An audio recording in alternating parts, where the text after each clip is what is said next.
Good morning, Denise Dryden here. I'm out on Bainbridge Island doing my weekly Sunday morning video. Been doing it for about 3.5 years. I've got 250 of them.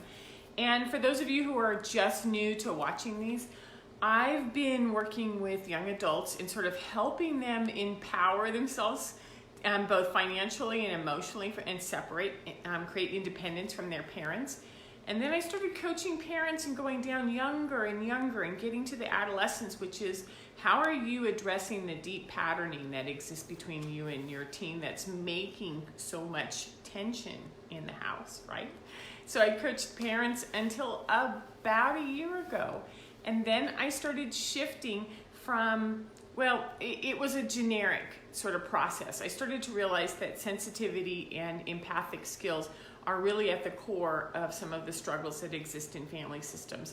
So I sort of let the parent work and the program work stay over there, and I've been working one-on-one with adolescents, with adults, with family dynamics. And because we're in the middle of a pandemic, right, and we're all sequestered in our houses, it makes sense to me that I've got some skills to offer. So I'm going to continue these videos once a week and try to nail down what might be going on week after week, where we're sequestered into our homes with these people that trigger us and with ourselves that triggers us, right?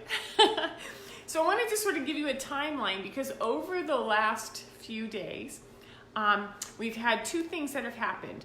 The April 4th, so it's 4/4/2020, which adds up to 4, so it's 4/4/4 is a significant day. And for a lot of people following Facebook, there might have been some calls to do a global meditation. So last night at 7:45 Pacific and 10:45 Eastern was a global time set where for a half an hour, 20 minutes, an hour, however long you wanted to join in, you could do a guided meditation or you could do a meditation of your own. It was also the day that Jupiter and Pluto were in conjunction over Capricorn. Now, astrology I'm not an astrologist, right? And yet there's pieces of information there. So Pluto is the transformer. Pluto's the one who digs in and goes, yeah, this has to go, this has to go. Come on, bring this up. So if you have shit that is not working in your life, Pluto's just gonna beam down on you and go, time to get going on this, time to get going on this. When Pluto and Jupiter come together, Jupiter's an expander. Jupiter's going to blow it up. Jupiter's going to make it really intense. So when these two come together, when we're in the middle of a sequestered pandemic, it makes sense to me that we're going to talk today about how can you go quieter and find out what Pluto wants you to know, what your soul wants you to know, what you need to know, so that you can sort of start getting your stuff together, right? Makes sense. So what I noticed was that out of my entire client base and the colleagues and the friends that I talk to, is that there's an eerie calm to 80% of them. Even though we have significant worries about the state of our government, the state of our finances, the state of our employment, it's almost as if the quieting on the outside has made it so much easier for those of us with a sensitive nature to get in touch with ourselves. And so pay attention to, are you quieting now? Are you enjoying the space? Are you reading books for the first time you haven't touched in a long time? Are you digging through closets and finding like the peace in bringing things to order? Because there's less stress from the external. Nature outside is quieted down and shown up, and they're even seeing dolphins in Venice, Italy, right, in the waters. There's less noise, there's less distraction, so we have less external to distract ourselves with. And for those of us who are, I always thought I was an extrovert, but I am enjoying this quiet, and I live by myself, so it's just me, myself, and I enjoying the quiet, right? So on this time where we have quiet to rest and restore and reset and prioritize your purposes, prioritize your people in your life, prioritize yourself. Some of us are going to also, who are extroverts, going to go like, can't do this. Or maybe it's not introvert, extrovert. Maybe it's the tapping on the shoulder, which is there's bubbles inside of you that want to come up of things that you have to address. And now's the time when it gets quiet and you don't have those distractions. You don't have those things niggling at you going, pay attention to your marriage, pay attention to the symptoms you're seeing in your child, pay attention to your health.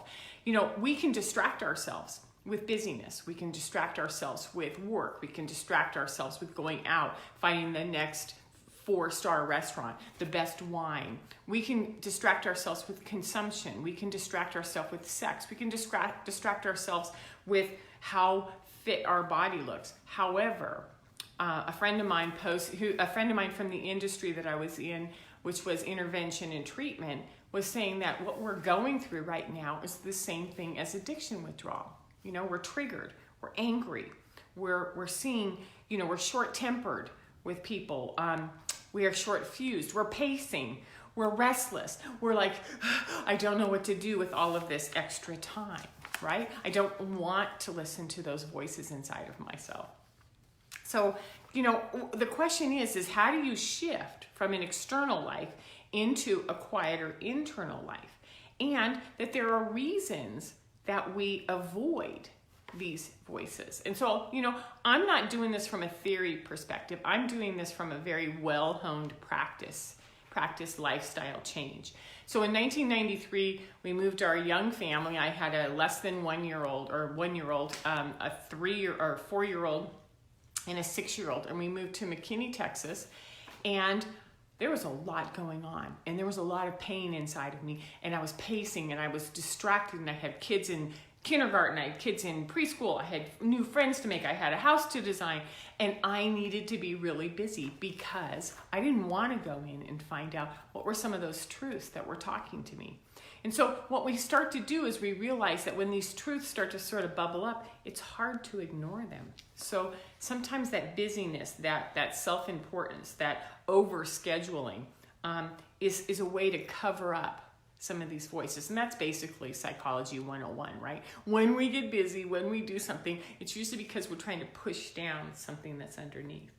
So now that we have this global time and we're forced to go inside and we're forced to go more internal, what are you feeling? Really, what are you feeling? What are the old stories? What are the wounds? What are the choices or the misalignments that you're finding? What are the things that you're really now becoming really concerned about? Because now's the time to pay attention, right? Now's the time to pay attention, to go search and get to know what your inner self really knows. And so I want to focus on your inner self, your intuition, which is your intuition is how you perceive reality. It's how you know what choices you make and why you make those choices. And it's that deep voice inside of you that's always there, sort of going like, hey, I'm here. If you just listen to me, maybe we have some directions we can go. Maybe we have some choices we can make. Maybe I can just let you know you're okay, right? So ways to access our intuition would be to take a quiet walk outside with no earplugs, no earphones, no music, no news, no conversation. Don't take someone with you. Just go out quietly and notice the rhythm of who you are with nature. How do the trees move? How do the cars come by? How do you greet someone who walks past you? Sitting, meditating, breathing, right? Going into something really quiet. Journaling without that self-editing, right? Without that I can't say that. Just let it rip. Put it all down there. Allowing whatever wants to be heard to be written down. Using divination tools. Like I use tarot. A girlfriend of mine uses runes. A lot of people are using oracle cards, which is flip one and let it talk to you and go like, oh no, how would that happen? How could that be so true right now? Pay attention to the way things talk to you, right? And so there's an idea of looking for what your inner self wants to share with you right now. And this may be the right time, the perfect time when it's quiet, to get even quieter. Can you go quieter? Can you go quieter into this place where you get to know yourself better? Okay? So I want to also focus on, because this is called metaphysical living, which is a dramatic difference from just integrational coaching, because it's expanding into the different elements. Is this physical? Is this emotional? Is this spiritual? What is it actually? Where does your passion, these are the things that we want to talk about. So I want to focus a little bit on the pineal gland, which is how we access our intuition. It's our third eye. It's the third eye chakra. It's a full energy system right here that's above our throat chakra. And our throat chakra has our eyes, our nose, our taste, and our sound through our ears all here. And then it's managed and it's regulated up here by the pineal gland, right?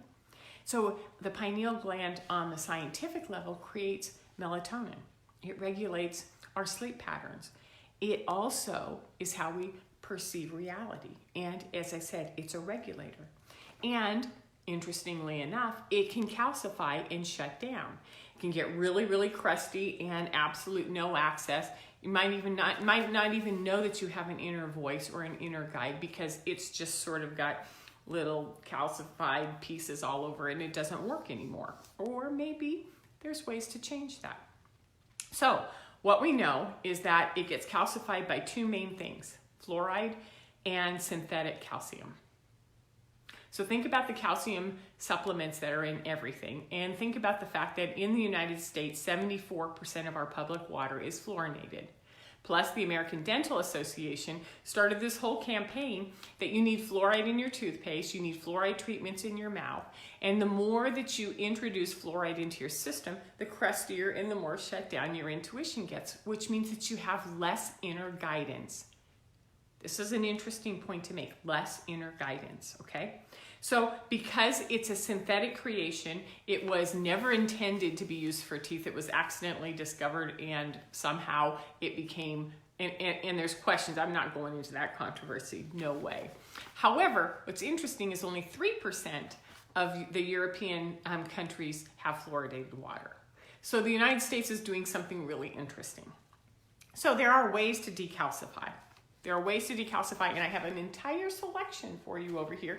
And I can tilt this camera down a little bit so you can see it, and then step back here a little bit. So the first thing is that there are herbs like cilantro, okay? Parsley, dark leafy greens, kale. You're gonna start looking at this list and you're gonna go, oh my God, I see this list on everything all the time, right?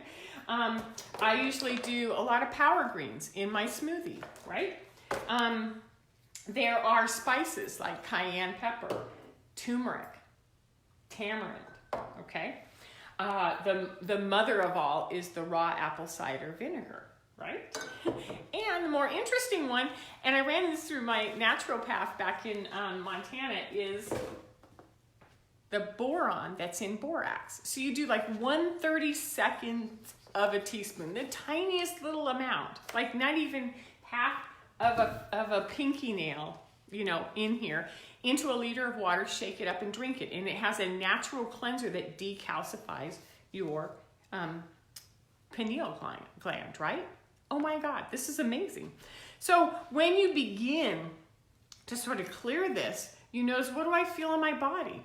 As I'm clearing this out, things are getting a little bit more softer, easier to understand.